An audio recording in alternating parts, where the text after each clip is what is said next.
A paz do Senhor, meus queridos e amados irmãos, estamos para mais uma pré-aula do sistema virtual e dessa feita nós vamos tratar sobre a lição do número 7, que é exatamente fogo estranho diante de Deus. É uma lição importantíssima para nós discorrer todo esse conteúdo em poucos minutos e não saia daí. Nós estamos falando aqui do setor Mapim, nós temos como pastor responsável o pastor Ismael Nazário, juntamente com a sua digníssima esposa, irmã Luzia.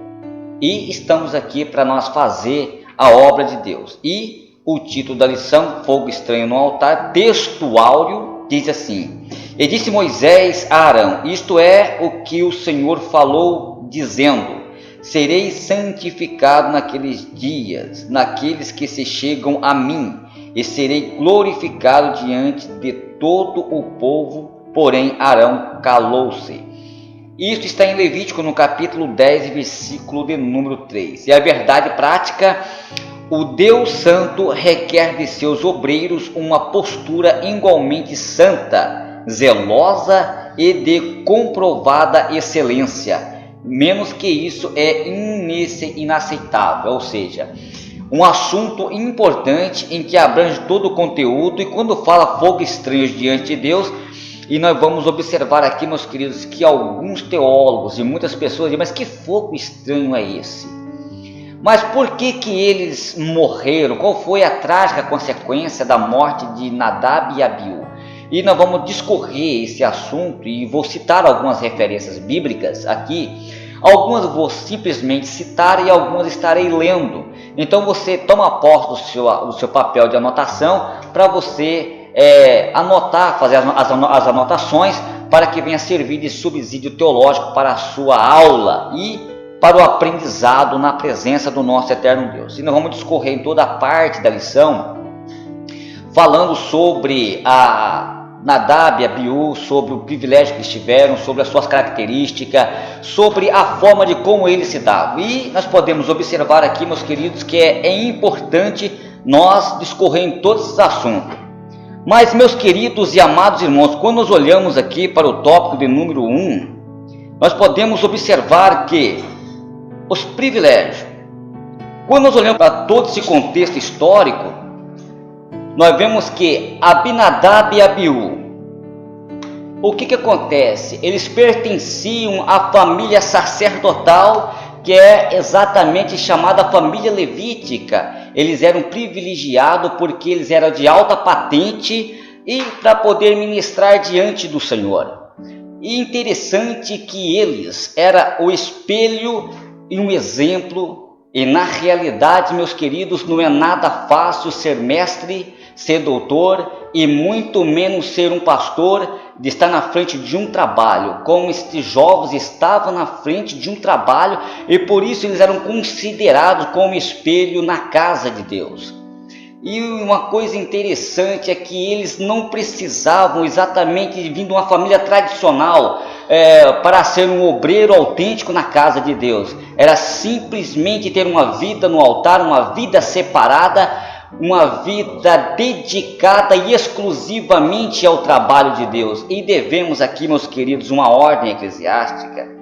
E essa pessoa, ela tem que ter todos os parâmetros exigido por Deus para ser um exemplo dos fiéis no trato, ser um obediente, ser submisso, que é o importante na vida de um obreiro, de um homem e de uma mulher de Deus, é ser submisso. E quando uma pessoa ele alcança essas características, com certeza ela se torna um bom obreiro na casa de Deus. Meus queridos e amados irmãos, mas quando nós olhamos para Abiú e Nadab, nós vemos aqui que eles tinham essas características, esse privilégio importante que foi dado por Deus. E às vezes as pessoas não conseguem desenrolar aquilo que Deus deixou para que ele fosse executar. Mas quando nós podemos observar que as pessoas acabam então abusando ou fazendo aquilo que é santo se tornar profano. E aí, meus queridos, nós olhamos aqui que para discorrer em todo esse assunto do capítulo 10, do versículo 1, o fogo estranho. E Nadab e Abiú, puseram fogo incensário, ou seja, fogo estranho ou queimador de incenso dos seus carvões, dos seus próprios fogões, de fontes estranhas, como está em Êxodo, no capítulo 30 e do verso 7 e 9, nós temos uma referência a respeito deste assunto importante. Além disso, oferecer incenso do altar tinha que ser feito exclusivamente pelo sumo sacerdote, como está em Êxodo, no capítulo 30 e do verso 7 e 9, como eu acabei de citar. Alguns intérpretes ou alguns teólogos sugerem que Nadab e Abiú fizeram isto sobre efeitos de bebidas alcoólicas, como está no verso 9 e no verso 10. Mas quando nós olhamos aqui para o capítulo 10, do versículo 2, saiu fogo e os consumiu. Nadab e Abiú foram mortos porque, como sacerdotes, rebelaram-se contra Deus e sua lei. E as suas atitudes, eles levaram alguns desafios perante Deus. E assim profanaram o santuário, que é a casa de Deus. Meus queridos e amados irmãos, primeiro, uma das características, nós podemos observar aqui, que eles eram proibidos de oferecer fogo estranho diante do Senhor. Eles eram advertidos para que isso não fizesse. E aí o que aconteceu? Ou o que acontece? Agindo assim, eles não poderiam fazer isso, mas eles deveriam ser o que? Eles deveriam ensinar a lei, ser o exemplo dos fiéis, ser bem visto e levar a sério os mandamentos divinos. Tem muitas pessoas, meus queridos, que brincam e que zombam com a palavra de Deus, com os mandamentos divinos, mas nós podemos observar que Deus exige de nós uma vida íntima, de uma santidade perfeita.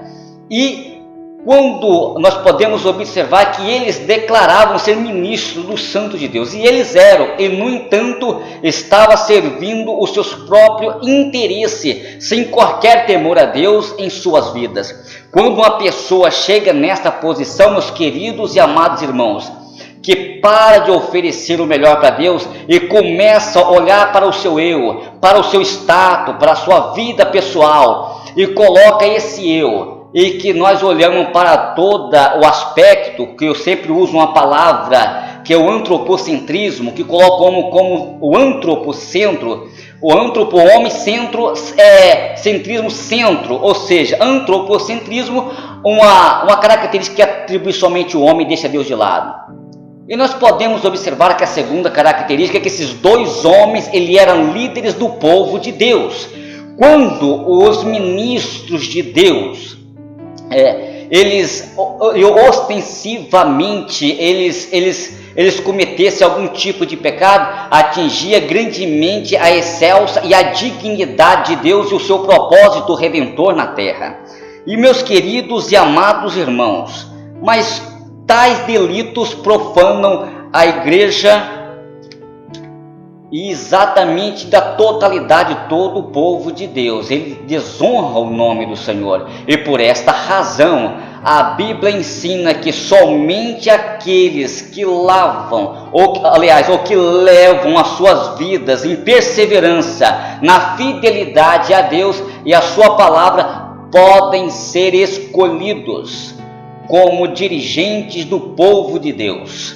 E aí nós olhamos aqui algumas referências em 2 Timóteo, no capítulo 3, do verso 1 até o verso de número 7, meus queridos amados irmãos, nós podemos observar que quando Paulo ele enfatiza, ao discorrer tudo isto, ele traz à tona a todas essas características importantes. Mas quando nós olhamos para o capítulo 10 e do versículo 9 do livro de Levítico, não tomereis a abstinência de vinho embriagante, e a abstinência era proibida de todo sacerdote devido aos seus serviços religiosos. Primeiro, eles esperavam que fossem vasos santos diante de Deus e das pessoas, as quais deviam solenemente, anunciar e ensinar os caminhos de Deus. E quando nós olhamos para o livro de Efésios, no capítulo 5, verso 18, e não vos embriagueis com vinho em que há contenda, mas enchei-vos do Espírito. O vinho embriagante lhe traz trágica consequência. Um exemplo, os filhos de Noé, nós podemos observar que Noé, ele previu uma maldição sobre Cã por causa da sua irreverência. Noé estava embriagado, e despiu-se de sua tenda, e Cã viu todo aquele cenário e começou a propagar. E aí, queridos, através do efeito da bebida alcoólica, houve alguma trágica consequência ali que valeu por toda a sua descendência. Mas quando nós olhamos para um outro aspecto também, meus queridos irmãos, nós podemos observar que, se não me falha a memória também, nós podemos observar que teve algumas pessoas que tiveram trágicas consequências. E o interessante é que o vinho, ele traz sérias consequências na vida de alguns seres humanos. Nós podemos observar que, principalmente o ministério da Assembleia de Deus proíbe. Por quê? Porque se uma pessoa toma um gole, toma outro e acaba não contentando com os primeiros goles e acaba ficando embriagados. Então, por isso que já proíbe tudo, e o vinho embriagante, ele traz trágica consequência. E nós vemos essas trágicas consequências, e nós vemos aqui as segundas características que eles esperavam eles que fossem vasos santos diante de Deus e das pessoas, enfim. E eu acabei citando no capítulo 5, verso 18 de Efésios. Meus queridos e amados irmãos, mas quando nós continuamos aqui, a segunda característica, a violação desses preceitos da abstinência era tão grave que acarretavam a pena de morte. A lição é clara quando Deus considera qualquer quantidade de bebida embriagante incompatível com o seu discernimento e sensibilidade para com a liderança com a liderança do Espírito Santo de Deus. E aí vemos algumas referências bíblicas, em Provérbios, no capítulo 23, do verso 29 ao 35, também como em 2 Timóteo, no capítulo 3 e do versículo 3. E em 1 Timóteo, no capítulo 3, do versículo 3, não dado ao vinho, não espancador, não cobiçoso de torpe ganância, mas... olha que recomendação importante, mas moderado, não contencioso, não avarento. E aqui tem umas características para que as pessoas venham estar nessas qualidades e estar no santo ministério. E aí ainda, meus queridos, eu quero ler uma referência em Tito, no capítulo 2 e versículo 2. Os velhos que sejam sóbrios, grandes e prudentes, que são na fé, na caridade e na paciência. Que Deus possa abençoar a todos nós de uma forma maravilhosa, que Deus venha livrar nós de tudo isso, para que nós não venhamos ter esse acesso às bebidas alcoólicas. Meus queridos e amados irmãos, quando nós olhamos aqui para o tópico de número 3 da nossa lição, sobre o santo ministério, esses eram os primeiros graus de Arão. Os parentes mais próximos que não eram sacerdotes. A ordem de Arão aos seus filhos: primeiro, não descubra a cabeça. Isso está no verso de número 6. Não rasgam as suas vestes. Não deixem Israel, ou seja, deixem Israel chorar por eles. Mas e aí vem um X da questão: mas não vocês. Meus queridos e amados irmãos, e continua dizendo: não saia da porta da tenda da congregação, porque senão morrerão. Os sacerdotes não poderiam se lamentar pelos mortos e nem tocá-los neles. Principalmente nesta ocasião, eles tinham que sustentar a honra de Jeová em seus justos castigos e pecados. O povo teve permissão para plantear como um ato de reconhecimento pelo pecado que houve ali, e desse modo que tinha uma parte nesses atos de sacerdotes. E isso nós encontramos no verso de número 6.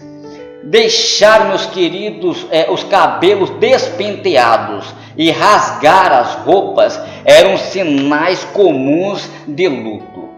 Mas quando nós podemos observar em todo esse contexto, eles eram instruídos a isto. E quando nós olhamos para o capítulo 10, verso 7, ainda não tinham sido entorgado a lei e as ordens a Arão. Mas no capítulo 10, versículo 9, nós vemos aqui o que diz. Primeiro, não beba vinho e nem bebida alcoólica quando ministrar diante de mim. Está no verso de número 9. Segundo, saiba que, tem que saber discernir entre o santo e do profano, entre o puro e do impuro.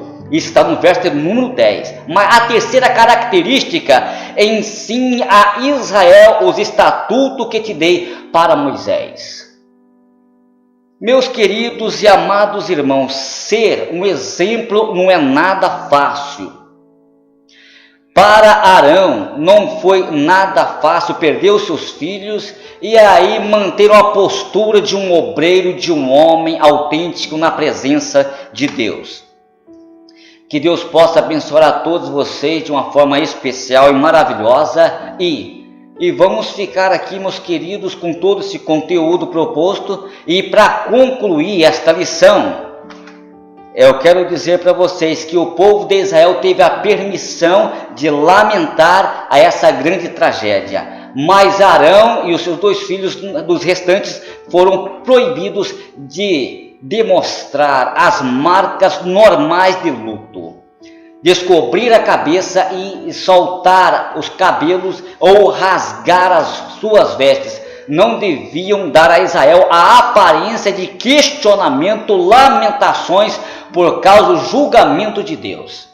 Moisés os lembrou de que o azeite da unção do Senhor estava sobre eles. O serviço de Deus não pode ser detido por questões pessoais, ou seja, um incêndio, ou seria um fogo estranho que Deus acendeu. E foi o mesmo que com certeza, sem dúvida, aconteceu com Ananias e Safira, quando mentiste aos apóstolos e mentiste ao próprio Deus. Meus queridos e amados irmãos, foi fulminado por Deus. Eu não tenho dúvida que não foi tanto diferente do que aconteceu com Nadab e Abiú. Algumas privações, pessoal, negações ou insultos a si próprios, muitas das vezes as características de luto dos ornamentos eram tirados. Isso está em Êxodo, no capítulo 33, do verso 4 em diante. Os enlutados rasgavam as suas vestes como símbolo de pesar, como está em Gênesis, no capítulo 37, do verso 34. Frequentemente, o rasgar as roupas e vestir-se com sacos representavam a pesar e humildade. Meus queridos e amados irmãos, pó e cinza eram colocados sobre a cabeça, a barba e os cabelos sobre a cabeça eram arrancados, como está em Êxodo, no capítulo 9 e do verso de número 3. Mas quando nós podemos observar ou cortado, como está em Isaías 15, verso 2, e também nós podemos observar também que seria o jejum. Algumas práticas de luto eram expressamente proibidas em Israel, provavelmente por serem ritos pagãos. Os israelitas, eles não se comportavam e nem podiam fazer marca alguma sobre a sua testa em homenagem aos mortos, como está em Levíticos, no capítulo 19 e do verso 28. As regras para os sacerdotes eram particularmente mais severas. E aí nós vemos todos esses contextos, meus queridos e amados irmãos. Quando nós olhamos para todo esse aspecto, nós podemos observar que o sacerdote, como já disse, ser um pastor, ser um homem de Deus, ser uma mulher de Deus, exige sim uma disponibilidade, ter uma vida voltada para Deus. E quando nós olhamos para todo esse aspecto, o que nós temos que fazer? Nós temos que orar para Deus preservar os pastores, os líderes que estão na frente de um trabalho, para desenvolver, porque não é nada fácil. Tem pessoas que olham para um pastor, olham para um dirigente de igreja e começam às vezes a criticar, começam às vezes a colocar ele como o centro de todas. Não, o centro é Jesus. Eu sou falho, o pastor é falho, todos nós somos falhos, mas Jesus, ele é o alvo principal, ele é o espelho principal pela qual nós temos que espelhar. Meus queridos, isso aqui é simplesmente um resumo desta aula do sistema virtual, mas você não deixe de participar. Participe da escola bíblica dominical da igreja evangélica mais próxima da sua casa. Todos os domingos pelas manhãs nós temos a escola bíblica dominical aqui no setor Mapim, que começa às 8 horas e termina às 10 horas. Seja um aluno exemplar, seja um participante número 1. Venha e questione o professor, faça pergunta e você tirará todas as suas dúvidas. Que Deus abençoe a todos em Cristo Jesus. A paz do Senhor e até a próxima, se Deus permitir. E a próxima é exatamente a lição com o nosso evangelista Davi Vilela. E com certeza vamos aprender muito com ele. Deus abençoe a todos em Cristo Jesus. Amém.